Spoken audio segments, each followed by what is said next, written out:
As Cardano grows, it will need to meet the throughput requirements of more transactions taking place on the blockchain. In this lesson, we'll dive deeper into Hydra and the scalability solutions being built for Cardano. Hydra aims to increase transaction speed through low latency and high throughput, while also offering minimized transaction costs. In a blockchain network, a consensus algorithm creates a secure and trustless environment by ensuring agreement on a transaction history.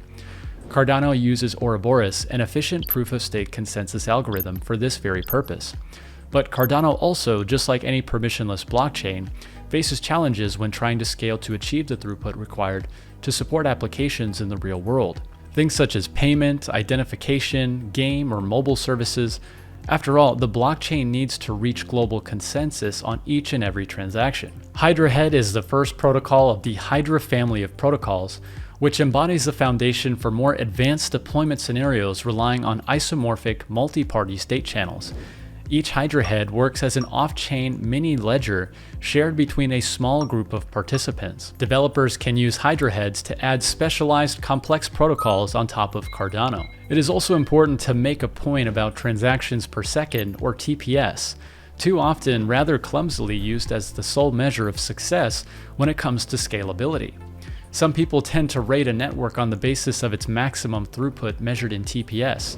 While this is a reasonable measure for legacy systems where there's a high predictability and conformity, such as the Visa payment network, it is a less useful metric for distributed systems. Instead, our initial focus is on latency, or the time that elapses until a transaction is confirmed, which generates a more practical way to measure speed of blockchain transactions. On the mainnet, minimum latency is 20 seconds, which is currently 1 block. In a layer 2 system like Hydra, it is possible to achieve confirmation times of less than 1 second.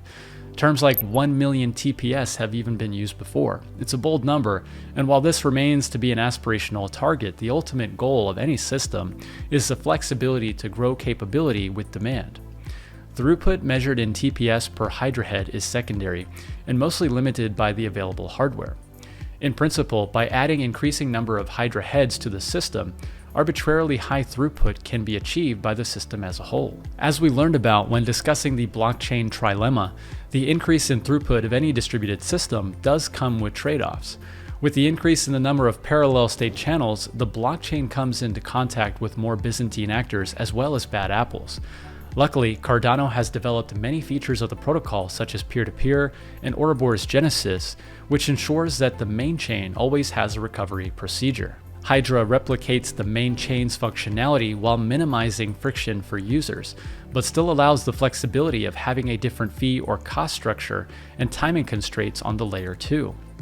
Any successful ecosystem balances the needs of all users, and the goal of this ecosystem is to serve the needs of individual consumers, enterprises, professionals, and the growing list of dApps and their developers. If you enjoyed this video, be sure to like and subscribe for more content like this. Another great way to help support the creation of this content is to delegate to KAIZN Stakepools. Join us for our next episode of the Cardano 101 course, where we'll learn about Mithril and what makes Cardano a resilient blockchain. I'll see you there.